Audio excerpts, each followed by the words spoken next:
बिस्मिल्लाहिर्रहमानिर्रहीम। अस्सलाम वालेकुम डियर स्टूडेंट्स। मैं हूं professor Shahzad Ashraf from the channel Top Spot physics.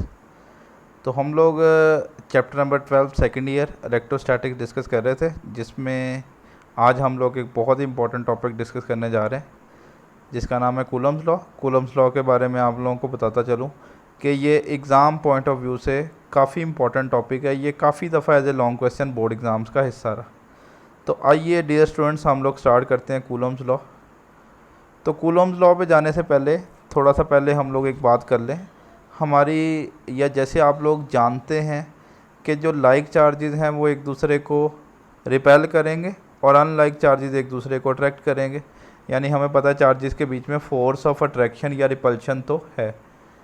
अब साइंटिस्ट खोज में लग गए कि ये जो चार्जेस के बीच में फोर्स ऑफ अट्रैक्शन या रिपल्शन है, ये किन फैक्टर्स पे डिपेंड कर रही है, या कौन से पैरामीटर्स मिलके डिसाइड करेंगे कि ये फोर्स कितनी अमाउंट का होगा। तो बहुत सारे साइंटिस्ट खोज में लगे रहे, बट एक फ्रेंच मिलिट्री इंजीनियर था चार्ल्स डी कोलम, उसने एक सीरीज़ ऑफ एक्सपेरिमेंट परफॉर्म किया और वहाँ से उसने फिर जो दो चार्जेस के बीच में लगने वाली इलेक्ट्रिक फोर्स है वो किन पैरामीटर्स पे या किन फैक्टर्स पे डिपेंड करती है उसको डिस्क्राइब किया। तो आइए देखते हैं कूलम्स के अकॉर्डिंगली ये फोर्स किन फैक्टर्स पे डिपेंड कर रही है। तो सबसे पहले मैं स्टेटमेंट रीड करने जा रहा हूँ, इसको हम लोग थारोली थोड़ा सा आगे चल के देखते हैं। तो इसकी स्टेटमेंट के अकॉर्डिंगली देख सकते हैं द फोर्स ऑफ अट्रैक्शन और repulsion between 2 point charges is directly proportional to the product of magnitude of charges and inversely proportional to the square of distance between them.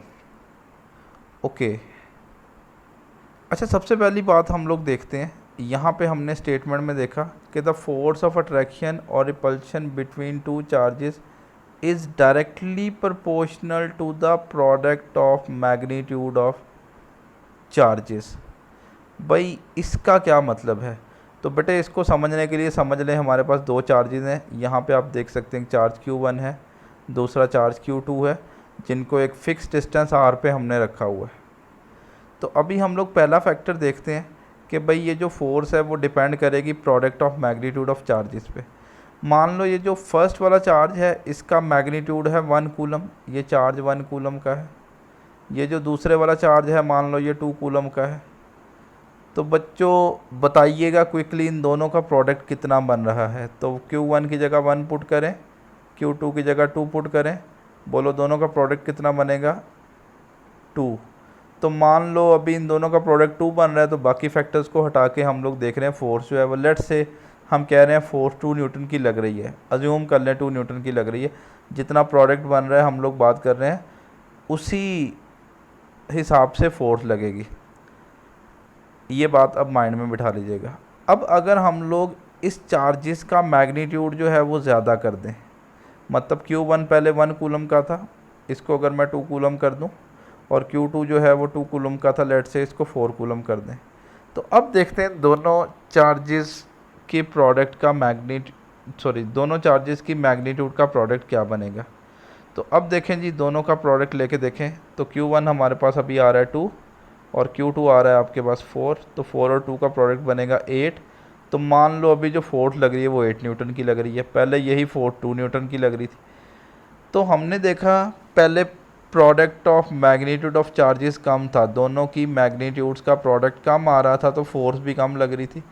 अब दोनों चार्जेस की magnitude का product बड़ा आ रहा है तो force भी ज़्यादा लगी। और ये भी बड़ी ऑब्वियस सी बात है बेटे कि अगर हम लोग छोटे चार्जेस लेंगे उनको करीब में रख के देखेंगे तो फोर्स जो है वो कम लगेगी, और अगर बड़े चार्जेस होंगे तो उनको करीब में रख के देखेंगे तो ऑब्वियसली फोर्स ज़्यादा लगेगी।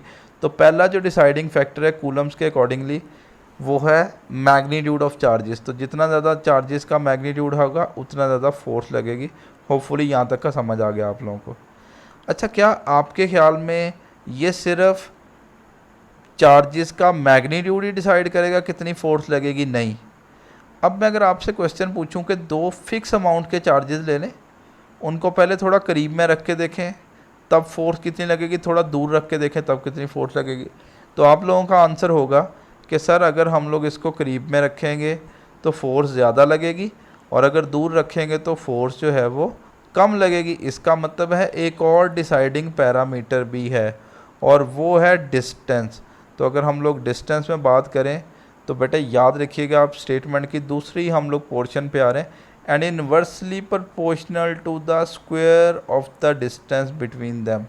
तो कूलम्स ने ये बताया कि जो फोर्स है ये डिस्टेंस के इन्वर्सली प्रोपोर्शनल नहीं है, ये डिस्टेंस के स्क्वायर के इन्वर्सली प्रोपोर्शनल है, यानी ये इन्वर्स स्क्वायर लॉ को फॉलो करती है जैसे फोर्स ऑफ ग्रेविटी है। अब ये स्क्वायर ऑफ द डिस्टेंस बच्चे हमेशा कंफ्यूज रहते हैं। चलें मैं एक काम करता हूँ, मैं आपके लिए आसानी कर लेता हूँ, मैं कूलम फोर्स का फॉर्मूला लिख लेता हूँ जस्ट समझाने के लिए, बनेगा नहीं, सिर्फ हम डिस्टेंस इन्वॉल्व करते हैं। आप समझ लें कूलम फोर्स का फॉर्मूला 1/r² आ रहा है। अच्छा अब एक काम करते हैं, अभी डिस्टेंस r है तो हम लोग एक इन दोनों चार्जेस के बीच में डिस्टेंस को r से बढ़ा के 2r कर देते हैं। मैं अब आपसे पूछूं, और ये MCQs भी आ सकता है कि बताएं अगर हम दोनों चार्जेस के बीच में डिस्टेंस को डबल कर दें तो फोर्स पे क्या फ़र्क पड़ेगा। तो आइए कैलकुलेशंस करते हैं। तो नई फोर्स हम लोग देखने जा रहे हैं। अब बच्चों r की जगह में r नहीं पुट करेंगे बल्कि क्या पुट करेंगे 2r, बट 2r के ऊपर देखो स्क्वायर भी आएगा। तो जब 2r का स्क्वायर लेंगे तो नीचे जो फैक्टर आएगा वो 4r² आ जाएगा। तो इसमें ऐसा करें 1/4 को अलग लिख लें और बाकी बचा 1/r²। 1/r² की जगह आप लोग देख सकते हैं पहले वाली फोर्स लिख सकते हैं। तो मालूम पड़ा जो नई फोर्स आएगी वो पहले वाली फोर्स से 4 गुना कम हो जाएगी, यानी अगर हम डिस्टेंस को डबल करेंगे ना तो फोर्स हाफ नहीं होगी बल्कि 4 गुना कम हो जाएगी। अगर हम डिस्टेंस को 3 गुना बढ़ा दें तो देखें डिनोमिनेटर में 3 का स्क्वायर लेंगे तो 9 आ जाएगा, तो 9 टाइम्स कम हो जाएगी, डिनोमिनेटर में आ रहा है ये फैक्टर। अगर हम डिस्टेंस को 4 गुना बढ़ा दें फोर्स 16 गुना कम हो जाएगी। तो इसका मतलब ये हुआ कि दो चीज़ें जो हैं वो डिसाइड कर रही हैं कि ये फोर्स किन फैक्टर्स पे डिपेंड करेगी। नंबर 1 तो product of magnitude of charges, और नंबर 2 पे हमारे पास है डिस्टेंस, और ये डिस्टेंस के स्क्वायर के इन्वर्सली प्रोपोर्शनल। तो अगर हम लोग देख लें इक्वेशन नंबर 1 और 2 को कंबाइन कर लें तो हमारे पास इक्वेशन बन रही है F proportional to Q1 Q2/r²। और यहाँ पे प्रोपोर्शनल हटा के अगर हम लोग कांस्टेंट लगाएंगे तो ये फार्मूला बनेगा F = K Q1 Q2/r², जो कि यहाँ पे कूलम्स लॉ का मैथमेटिकल फॉर्म है। अब यहाँ पे एक बड़ी इंपॉर्टेंट चीज़ है कि जब भी हम लोग कोई इक्वेशन लिखते हैं उसमें जो कांस्टेंट है वो कौन डिसाइड करता है, वो साइंटिस्ट डिसाइड करता है उस एक्सपेरिमेंट के पैरामीटर्स को देखते हुए और इस चीज़ को सोचते हुए कि यहाँ पर हम लोग right side of the equation में कौन सी ऐसी वैल्यू यूज़ करें कि हम लोग इक्वालिटी का साइन यूज़ करें, यानी दोनों साइड आप राइट साइड में क्या ऐसा यूज़ कर लें कि इक्वेशन की दोनों साइड बराबर हो जाए। बहरहाल कूलम्स ने जब ये कांस्टेंट डिसाइड किया तो इस कांस्टेंट के बारे में उसने कुछ बातें की। तो आइए देखते हैं ये जो कांस्टेंट है ये किन फैक्टर्स पे डिपेंड कर रहे हैं। तो यहाँ पे आप लोग देख सकते हैं कि ये जो k है ये किन फैक्टर्स पे डिपेंड कर रहा है उसके बारे में हम लोग बात करने जा रहे हैं। तो पहला फैक्टर है nature of the medium between the charges. बेटे याद रखिएगा, समझ लें ये चार्ज Q1 है और इसी के करीब में दूसरा चार्ज है Q2। अब k की वैल्यू क्या होगी वो कौन डिसाइड करेगा। नंबर 1 पे तो डिसाइड करेगा इन दोनों चार्जेस के बीच में मीडियम क्या पड़ा हुआ है, क्या ये फ्री स्पेस पे पड़े हुए हैं, क्या ये एयर में पड़े हुए हैं, क्या इनके बीच में कोई पेपर रखा हुआ है, ग्लास रखा हुआ है, वुड रखा हुआ है, क्या रखा हुआ है। तो वो डिसाइड करेगा, उस हिसाब से k की वैल्यू आएगी। तो पहली बात तो याद करें कि जो k है वो दो चीज़ों पे डिपेंड करेगा। Number 1 nature of the medium between the charges, यानी दोनों चार्जेस के बीच में मीडियम कौन सा पड़ा हुआ है, और नंबर 2 पे है हमारे पास the system of units in which F Q and R are measured. भाई ये क्या चीज़ है, इसमें भी चलो बात कर लेते हैं थोड़ा सा। बेटे अभी आप लोगों ने फॉर्मूला देखा F = K Q1 Q2/r², ये कूलम्स लॉ का मैथमेटिकल फॉर्म आया था।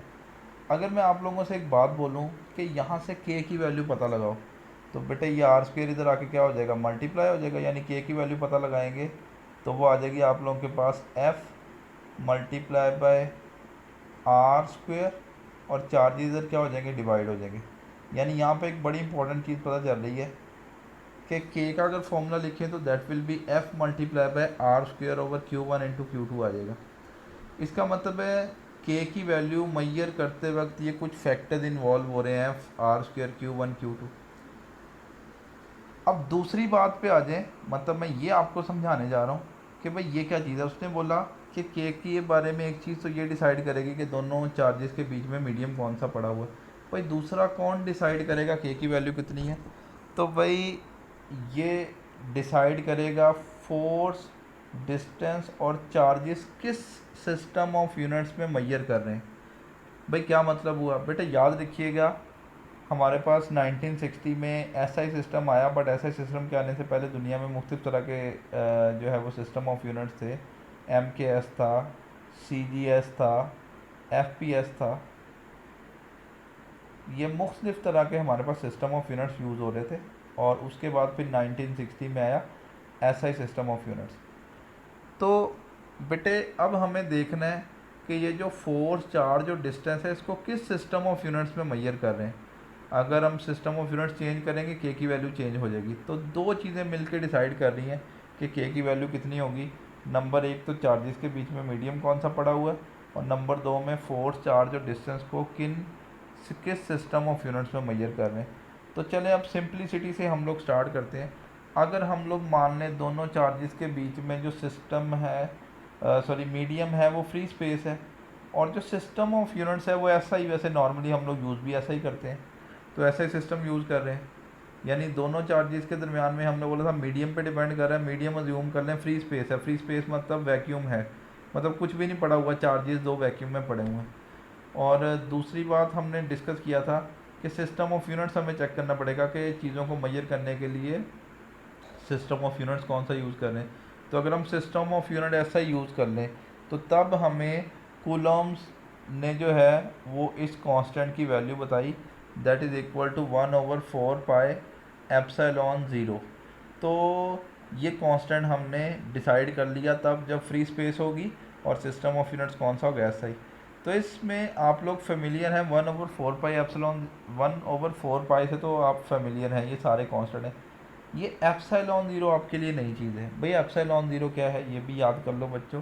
एप्सिलॉन 0 ये जो है ये परमिटिविटी ऑफ फ्री स्पेस है, और एसआई सिस्टम में इसकी वैल्यू याद कर लीजिएगा। मतलब आपको याद रखना है कि ये भी एक कांस्टेंट है, और इसकी वैल्यू जो है वो हमारे पास 8.85 10⁻⁻12 कूलम स्क्वायर पर न्यूटन पर मीटर स्क्वायर। भाई इसके यूनिट्स कैसे आए उसमें थोड़ा आगे चल के बात करूँगा, बट फिल वक्त याद कर लें 1/4 पाई ये कांस्टेंट थे। एप्सिलॉन 0 भी कांस्टेंट है, इस कांस्टेंट का नाम परमिटिविटी ऑफ फ्री स्पेस है, और इसकी वैल्यू याद कर लें 8.85 10⁻12 कूलम स्क्वायर पर न्यूटन पर मीटर स्क्वायर।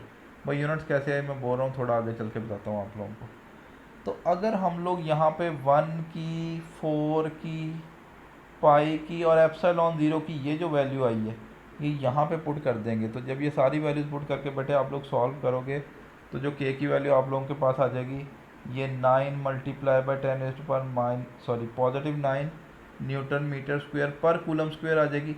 ये भी डियर स्टूडेंट्स याद कर लीजिएगा, ये भी काफ़ी दफ़ा बोर्ड एग्जाम में एज ए MCQ जो है ये दोनों चीज़ें आई हुई हैं। एप्सिलॉन 0 की वैल्यू भी पूछी हुई है, और जो डाइलेक्ट्रिक कांस्टेंट है, डायलैक्ट्रिक कांस्टेंट बोल रहा हूँ, जो कांस्टेंट के है उसकी वैल्यू भी आप लोगों से पूछी हुई है। तो अब रह गई बात यूनिट्स की कि भाई एप्सिलॉन 0 के यूनिट्स ये कैसे आए और के यूनिट्स कैसे आए, चलें ये बताने जा रहा हूँ। तो अभी आप लोगों ने के का फार्मूला देखा था, चलो अगर मैं आप लोगों से के का फार्मूला पूछूँ, so this will be K is equal to F multiply by R square over Q1 into Q2। अब बच्चों फोर्स मैयर करते हैं न्यूटन में, डिस्टेंस मैयर करते हैं मीटर में, या तो स्क्वायर आ रहा है तो मीटर स्क्वायर आ जाएगा। चार्ज का यूनिट होगा कूलम, एक और चार्ज है इसका भी यूनिट होगा कूलम, तो ये आ जाएगा कूलम स्क्वायर। तो यहाँ पे देख सकते हो कि के हमने यूनिट सॉल्व करके देखे तो न्यूटन मीटर स्क्वायर पर कूलम स्क्वायर बने, ये के यूनिट्स आ जाएंगे। और इंटरेस्टिंग बात कि जो एप्सिलॉन 0 आ रहा है इसके यूनिट्स के से ऑपोजिट आने हैं, क्योंकि आपको नज़र आ रहा है ये डिनोमिनेटर में आ रहा है, तो लिहाजा पहले के यूनिट्स याद कर लीजिएगा। अगर भूल जाए तो मैंने फॉर्मूला बता दिया है, F multiply by R square over Q1 Q2। ठीक है। तो जस्ट आपने यूनिट्स पुट करने हैं, तो एप्सिलॉन ज़ीरो के जो यूनिट्स आएंगे वो के ऑपोजिट आएंगे, तो ये दोनों वैल्यूज़ याद कर लें। अब इसका मतलब ये हुआ कि हम लोग के की वैल्यू जो है वो 1/4 पाई एप्सिलॉन ज़ीरो जो है वो पुट कर सकते हैं। तो हमारा जो कूलम फोर्स का फार्मूला आया था बच्चों, वहाँ पे एक काम करो, के की जगह में 1/4 पाई एप्सिलॉन ज़ीरो पुट कर दो। तो जो ही हम के की जगह में 1/4 पाई एप्सिलॉन ज़ीरो पुट करेंगे तो जो हमारे पास कूलम फोर्स का फार्मूला बनेगा that will be equal to F is equal to 1/4 pi epsilon zero Q1 Q2 over R square. और याद रखो ये कूलम फोर्स का फॉर्मूला है कब, जब दोनों चार्जेस के बीच में क्या है, फ्री स्पेस है। ये भी एक बड़ी इंपॉर्टेंट चीज़ है, इसको माइंड में बिठा लीजिएगा। तो होपफुली आप लोगों को क्लियर है यहाँ तक की बात। अभी तक हमने कूलम फोर्स का फॉर्मूला देख लिया in case of the free space. चले नेक्स्ट हम लोग बात करते हैं जी, Coulomb force is a mutual force. Next heading हमारे पास होगी म्यूचुअल फोर्स की। तो म्यूचुअल फोर्स में जाने से पहले एक चीज़ बता दूँ, फिर हम लोग अगली बात बताएंगे। बेटा याद रखिएगा कूलम फोर्स हमेशा दोनों चार्जेस को ज्वाइन करने वाली लाइन के ऊपर एक्ट करती है। समझ लें ये चार्ज Q1 है, ये Q2 है। अगर आपसे पूछूं कि कूलम फोर्स कहाँ पर एक्ट करेगी, तो याद रखिएगा इन दोनों चार्जेस को ज्वाइन करने वाली जो लाइन है उसी के ऊपर एक्ट करेगी, और किसी साइड पे नहीं एक्ट कर सकती। अगर यही चार्जेस मैं यूँ बना लूँ Q1 और Q2, तो याद रखिएगा यहाँ पे इस लाइन के ऊपर एक्ट करेगी। तो पहली बात याद रखिएगा कि ये जो कूलम फोर्स है ये दोनों चार्जेस को ज्वाइन करने वाली लाइन के ऊपर हमेशा एक्ट करेगी। तो अब हम लोग अगली बात करते हैं कि भाई म्यूचुअल फोर्स क्या है। तो कूलम फोर्स के बारे में याद कर लो, म्यूचुअल फोर्स है मतलब कोई एक चार्ज मिलके नहीं डिसाइड कर रहा, दोनों चार्जेस मिलके डिसाइड कर रहे हैं कि ये जो फोर्स है वो कितनी अमाउंट की फोर्स लगेगी। मतलब अगर Q1 Q2 पे फोर्स एक्सर्ट कर रहा है, आप लोग देख सकते हो, तो लाजमी तौर पे Q2 भी Q1 के ऊपर क्या करेगा, फोर्स एक्सर्ट करेगा। तो ये कितनी अमाउंट का फोर्स होगा इसके बारे में बात करते हैं। लेकिन एक बात याद रखेंगे, ये कोई एक चार्ज नहीं डिसाइड कर रहा, बल्कि दोनों चार्जेस मिलकर डिसाइड कर रहे हैं कि ये कितनी फोर्स लगेगी। तो सबसे पहले डियर स्टूडेंट्स आप लोगों को याद करना है कि F12 क्या है। तो F12 आप लोग यहाँ पे देख सकते हैं, this is the force exerted on Q2 by Q1। मैं बच्चों को यूँ बताता हूँ, मतलब आप एरो लगा लें 1 से 2 की तरफ, 2 1 लिखा हुआ है ना, तो 1 से 2 की तरफ एरो लगा लें। तो इसका मतलब ये होगा ये वो फोर्स होगी जो 2 के ऊपर लग रही होगी, किसकी वजह से, 1 की वजह से। बात समझ रहे हो आप लोग। तो F21 is the force exerted on charge number 2 या Q2 बाय Q1। और इसका अगर आप लोग फॉर्मूला लिखेंगे तो 1/4 pi epsilon zero Q1 Q2 over R square. और अगर आपको वेक्टर फॉर्म लिखना है तो साथ में यूनिट वेक्टर भी आएगा। मैं यूनिट वेक्टर आपको समझाने जा रहा हूँ कि भाई यूनिट वेक्टर क्या है। अच्छा अब ये डायग्राम आप लोग देखें ज़रा, ये यहाँ पर है हमारे पास चार्ज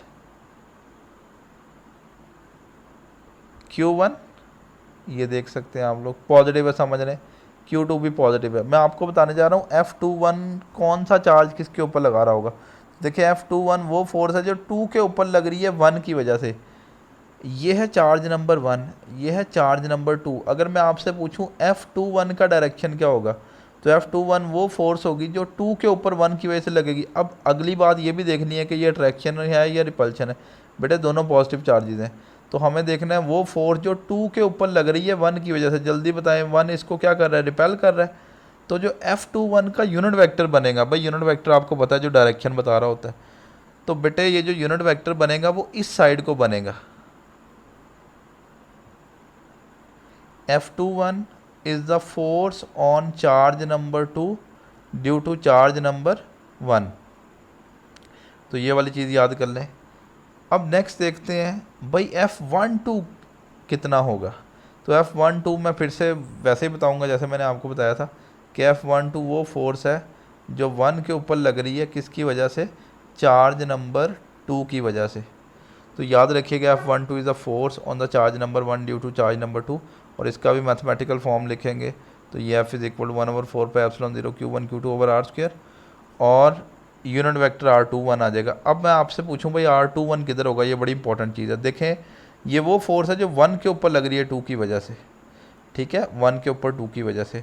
तो जो R21 बनेगा that will be directed along this, जो 1 के ऊपर लग रही है 2 की वजह से फोर्स लग रही है। तो 2 जो है 1 को रिपेल कर रहा है, किधर को रिपेल कर रहा है, दोनों चार्जेस को ज्वाइन करने वाली लाइन पे एक्ट करनी है, तो फोर्स इधर को ही रिपेल करेगा बच्चों। तो भाई 2 चीज़ें याद कर लो कि कूलम फोर्स एक म्यूचुअल फोर्स है, दोनों चार्जेस। अब यहाँ पे एक बड़ी इंपॉर्टेंट चीज़ बताने जा रहा हूँ, बच्चों की बड़ी मिसकॉन्सेप्शन है और ये बड़ी दफ़ा बोर्ड एग्जाम में एमसीक्यूज भी आया। ये दोनों फोर्सेस अमाउंट में बराबर बट डायरेक्शन में ऑपोजिट होंगी। भाई बिल्कुल सही बात है। भाई अमाउंट कैलकुलेट करें, चलें इसको यूनिट वेक्टर को हटा दें। अगर मैं यहाँ पे यूनिट वेक्टर हटा दूँ तो सिर्फ हम फोर्स का मैग्नीट्यूड कैलकुलेट कर रहे हैं। तो भाई मैग्नीट्यूड का फॉर्मूला आप लोगों के सामने है, ठीक है। सिर्फ आप लोग इस फॉर्मूले पे फोकस करोगे बच्चों, इतने वाले पोर्शन पे फोकस कर लें, आर कैप को छोड़ के बाकी पोर्शन के ऊपर जो है वो फोकस कर लो आप लोग। सॉरी, ठीक है। तो ये 1/4 पे epsilon 0 Q1 Q2 over R square. और यहाँ पर भी अगर आप F21 में भी देखोगे तो F21 में भी बच्चों आप सिर्फ इतने पोर्शन पे फोकस कर लो, यानी दोनों फोर्सेस का मैग्नीट्यूड बराबर होगा।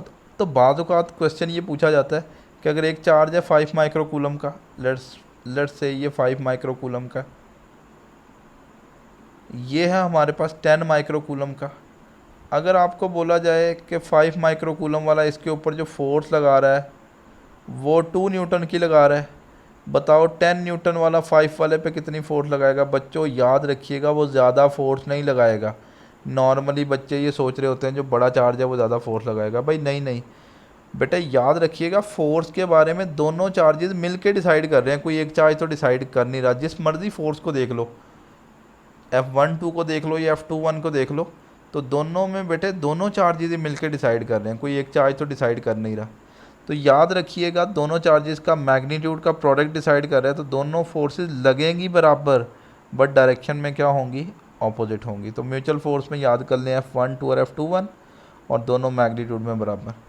अब कूलॉम्स लॉ में आखिरी बात करते हैं जी हम लोग, इफ़ेक्ट ऑफ द मीडियम देख लेते हैं हम लोग।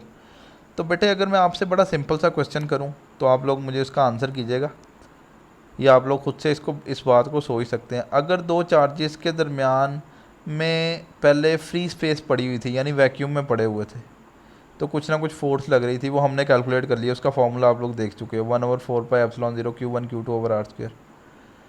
अब मैं आपको बोलूँ, अब हमने दोनों चार्जेस के बीच में कोई इंसुलेटिंग मीडियम रख दिया, समझ लें पेपर रख दिया, ठीक है, कोई कार्डबोर्ड रख दिया, कोई वुड की शीट रख दी, ठीक है, दोनों चार्जेस को किसी लिक्विड में वाटर में रख दिया, यानी कोई ना कोई इंसुलेटिंग मीडियम रख दिया। तो याद रखिएगा आपसे पूछा जाए कूलम फोर्स पे क्या फ़र्क पड़ेगा, तो आप लोगों का बड़ा ऑब्वियस सा आंसर होगा कि सर कूलम फोर्स क्या हो जाएगी, कम हो जाएगी। भाई इसका मतलब है दो चार्जेस के बीच में डायलैक्ट्रिक रखने से कूलम फोर्स कम हो जाती है, पहली बात तो समझ आ गई। तो पहली लाइन आप लोग देख सकते हैं यहाँ पे कि ये हमने देखा कि जैसे ही लेकिन एक शर्त है कि ये जो मीडियम है ये इंसुलेटिंग होना चाहिए। भाई इंसुलेटिंग क्यों होना चाहिए इसके बारे में थोड़ा आगे चल के बात करते हैं, लेकिन याद रखिएगा इंसुलेटिंग मीडियम, और मैं बार बार बता दूँ, ठीक है, ये हम लोग नेक्स्ट जो है ये टर्म बड़ी दफ़ा यूज़ करेंगे। जो भी इंसुलेटिंग मटेरियल रख रहे होंगे बच्चों उसका नाम हम लोग रखेंगे डाइलेक्ट्रिक। तो डाइलेक्ट्रिक रखिए, इंसुलेटिंग मीडियम, कंडक्टिंग नहीं होना चाहिए, इंसुलेटिंग होना चाहिए। क्यों, थोड़ा आगे चल के बात करता हूँ। तो एक बात समझ आ गई कि जब भी डाइलेक्ट्रिक मीडियम रखेंगे तो कूलम फोर्स जो है वो रिड्यूस हो जाएगी। अब मेरा अगला क्वेश्चन है कितनी रिड्यूस होगी। तो आपको मैंने बोला अगर पेपर रखेंगे तो और तरह से रिड्यूस होगी, वुड का पीस रख देंगे तो और तरह से रिड्यूस होगी, वाटर रख देंगे तो और तरह से रिड्यूस होगी। यानी कितनी रिड्यूस होगी वो कौन डिसाइड करेगा, उस मीडियम की रिलेटिव परमिटिविटी, ठीक है, उस मीडियम का डाइलेक्ट्रिक कांस्टेंट एप्सिलॉन आर जो है वो डिसाइड करेगा। यहाँ पे आप लोग देख सकते हो कि कितनी अमाउंट से कूलम फोर्स जो है वो कम होगा, वो डिपेंड करेगा उस मीडियम के डाइलेक्ट्रिक कांस्टेंट पे, ठीक है, परमिटिविटी ऑफ फ्री स्पेस पे। तो भाई ये परमिटिविटी ऑफ फ्री स्पेस या डाइलेक्ट्रिक कांस्टेंट क्या है इसके बारे में बात करते हैं। बाहर गैप, पहली बात याद रखिएगा, पहले आप लोगों ने के की वैल्यू पढ़ी थी। अब यहाँ पे बड़ी इंपॉर्टेंट चीज़ आपको समझनी है। पहले के की वैल्यू आ रही थी बच्चों क्या, पहला 1/4 पाई एप्सिलॉन 0। भाई एप्सिलॉन 0 किसके लिए आ रहा था, फ्री स्पेस के लिए। क्या अब चार्जेस फ्री स्पेस में पड़े हुए हैं, नहीं नहीं बेटे, आपने पढ़ा था ये के की वैल्यू तो तब आनी है जब फ्री स्पेस है। भाई अब तो फ्री स्पेस है ही नहीं, अब तो मीडियम भी रख दिया, इसका मतलब के की वैल्यू ये नहीं रहेगी, के की वैल्यू चेंज होगी। तो पहले सिर्फ वैक्यूम के लिए एप्सिलॉन ज़ीरो आता था, अब जो मीडियम आ रहा है उसका भी साथ में एप्सिलॉन आर आ जाएगा। तो अब बच्चों जो के की वैल्यू बनेगी वो 1/4 pi epsilon zero epsilon R हो जाएगी। और आपको इंटरेस्टिंग चीज़ ये याद रखनी है कि ये एप्सिलॉन आर डिनोमिनेटर में क्यों आया, क्योंकि बच्चों फोर्स को कम होना है, तो फोर्स को कम करने के लिए आपको एप्सिलॉन आर से डिवाइड ही करना पड़ेगा। तो अब अगर मैं कूलम फोर्स का फॉर्मूला लिखूं, अब याद रखिएगा के की वैल्यू चेंज हो चुकी है, क्योंकि हमने कहा था दो चीज़ों पे डिपेंड करती है, सिस्टम ऑफ यूनिट्स पे और मीडियम पे। तो अब मीडियम फ्री स्पेस नहीं रहा, तो नया मीडियम आया, तो नए मीडियम के मुताबिक के की नई वैल्यू भी पुट करना पड़ेगी। तो अब बच्चों आप जो फॉर्मूला के की वैल्यू पुट करोगे वो 1/4 pi epsilon zero into epsilon R put करोगे। ये समझ आ गया। और अब ये एफ वैक्यूम का फार्मूला नहीं है बल्कि एफ मीडियम का फार्मूला है। होपफुली यहाँ तक का आप लोगों को क्लियर होगा। मैं इसी फार्मूले को रीअरेंज करके लिखने जा रहा हूँ। तो देखिएगा हम लोग ऐसे लिख सकते हैं, बेटा यहाँ से मैंने 1/4 एप्सिलॉन आर अलग लिख लिया, ठीक है। बाकी आप देख सकते हैं कि जो ही 1/एप्सिलॉन आर को अलग लिखेंगे हम लोग, तो बाकी 1/4 pi epsilon zero Q1 Q2 over R square वैसे ही आ जाएगा। तो अगर मैं आप लोगों से पूछूं कि ये जो फैक्टर है 1/4 pi epsilon zero Q1 Q2 over R square है, तो आपका जड़ से आंसर होगा कि सर ये अभी थोड़ी देर पहले हमने पढ़ा कि ये एफ वैक्यूम है। तो देखें बच्चों, मैंने इसकी जगह एफ वैक्यूम रिप्लेस कर दिया। तो यहाँ से एक काम करें, एप्सिलॉन आर को इधर ले जाए और एफ मीडियम को इधर ला के डिवाइड कर दें। तो जो ही आप लोग ऐसा करोगे तो हमारे पास जो एप्सिलॉन आर का फार्मूला आ जाएगा वो आपके सामने है जी, F vacuum over F medium. तो यहाँ पे तीन चीज़ें याद कर लें जी कि डाइलेक्ट्रिक मीडियम रखने से, इंसुलेटिंग मटेरियल रखने से कूलम फोर्स जो है वो कम हो जाती है। कितनी अमाउंट का कम होती है वो डिपेंड करेगा उस मीडियम का डाइलेक्ट्रिक कांस्टेंट यानी रिलेटिव परमिटिविटी। और अगर हम लोग मीडियम के केस में फोर्स लिखेंगे तो उसका फार्मूला आपके सामने है, उसी को रीअरेंज करके कुछ ऐसा लिखा और वहीं से हमने एप्सिलॉन आर की वैल्यू पता लगा ली। अब बुक में इसकी डेफिनेशन नहीं बताई हुई, बट आपको इसकी डेफिनेशन याद करना बहुत ज़रूरी है और इसके बारे में बड़े इंपॉर्टेंट एमसीक्यूज आ सकते हैं। तो आप लोग देख रहे हो जो डाइलेक्ट्रिक कांस्टेंट एप्सिलॉन आर है वो दो चीज़ों की रेशियो है। कौन कौन सी? वैक्यूम वाली फ़ोर्स की और मीडियम वाली फ़ोर्स की। तो फिर अब इसमें कोई दूसरी बात नहीं है, आप लोग फौरी से इसकी डेफिनेशन कर सकते हो। ठीक है भाई, डेफिनेशन क्या बनेगी वही बताने जा रहा हूँ आप लोगों को। भाई सिंपली आप बता दो, दो फोर्सेस की रेशियो है। कौन सी फोर्स? ऊपर देखें कौन सी फोर्स रखनी है जब दोनों चार्जेस के दरमियान में क्या है, फ्री स्पेस या वैक्यूम है। तो देखें ज़रा, the ratio of the electric force when there is a free space between the charges. भाई ऊपर वो फोर्स रखनी है जब दोनों चार्जेस के दरमियान में फ्री स्पेस है। इसकी किसके साथ रेशियो लेनी है? भाई इसकी उस फोर्स के साथ रेशियो लेनी है जो दोनों चार्जेस के बीच में मौजूद है, तब जब उनके दरमियान में कोई इंसुलेटिंग मीडियम रखा हुआ है। तो यहाँ पे देख सकते हैं, to the force when there is a medium between the charges is called the relative permittivity. यानी मालूम पड़ा कि रिलेटिव परमिटिविटी दो फोर्सेस की रेशियो है। एक वो फोर्स जो दोनों चार्जेस के बीच में लग रही है जब वो फ्री स्पेस या वैक्यूम में पड़े हुए हैं, उसकी रेशियो ले लें उस फोर्स के साथ जब वो दोनों किसी इंसुलेटिंग मटेरियल भी उनके बीच में रखा हुआ है। तो इन दोनों की रेशियो लेंगे तो रिलेटिव परमिटिविटी। डेफिनेशन याद कर लीजिएगा, ठीक है। लें जी, अब बेटे बस आखिरी एक दो बातें करेंगे और हम लोग कूलम्स लॉ को वाइंड अप करेंगे। ये बड़ी इंपॉर्टेंट चीज़ है।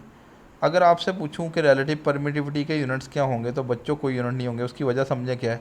ये आपके सामने फार्मूला आ रहा है, एफ वैक्यूम और एफ मीडियम। भाई ऊपर फोर्स है वो भी न्यूटन में मैयर कर रहे हैं, भाई नीचे फोर्स है वो भी न्यूटन में मैयर कर रहे हैं। तो ये हो जाएंगे कैंसल, न्यूटन से न्यूटन, तो इसके कोई यूनिट्स नहीं होंगे, याद रखिएगा। अच्छा, अगर मैं आप लोगों से एक और क्वेश्चन पूछूं तो सोच के आंसर कीजिएगा कि रिलेटिव परमिटिविटी एप्सिलॉन आर की वैल्यू ग्रेटर देन 1 होगी या लेस देन 1 होगी या क्या हो सकता है। तो बेटे बड़ी इंटरेस्टिंग चीज़ है। चलो मेरा पहला क्वेश्चन तो ये होगा कि ग्रेटर देन 1 होगी या लेस देन 1 होगी। चलें इसके बारे में थोड़ा बाद में डिसाइड करते हैं।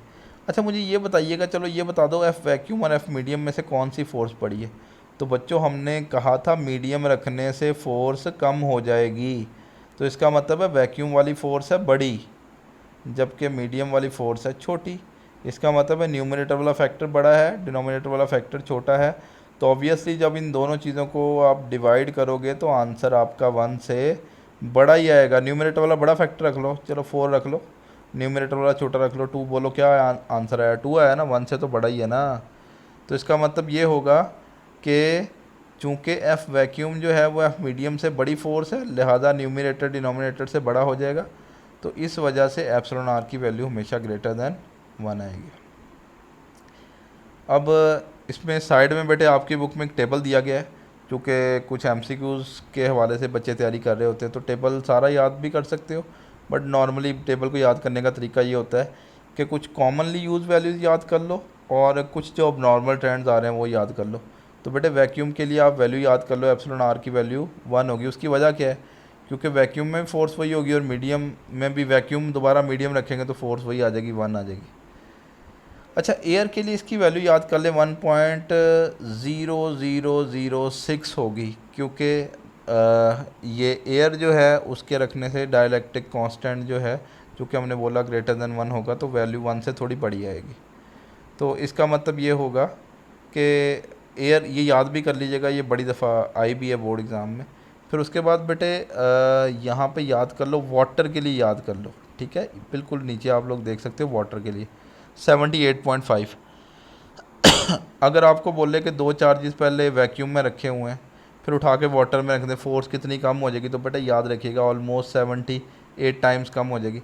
फिर 2 बड़ी इंपॉर्टेंट चीज़ें याद करनी है कि ये जो टेफ्लॉन है और ट्रांसफार्मर ऑयल है, ये आप लोग देख सकते हो यहाँ पे, इन दोनों के लिए रिलेटिव परमिटिविटी की वैल्यूज़ क्या आ रही हैं? सेम आ रही हैं। तो बच्चों ये भी याद कर लीजिएगा, दिस इज़ वेरी इंपॉर्टेंट।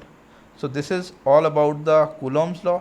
अगर कोई क्वेश्चन होंगे तो आप नीचे कमेंट सेक्शन में जो है वो क्वेश्चन वगैरह पोस्ट कर सकते हो, ठीक है। मज़ीद ऐसी वीडियोस के लिए टॉप स्पॉट फिज़िक्स चैनल जो है उसको लाइक और सब्सक्राइब कर लीजिए और बेल आइकन को दबा लीजिए ताकि जो नई वीडियोस आए उनके बारे में आपको नोटिफिकेशन आता रहे।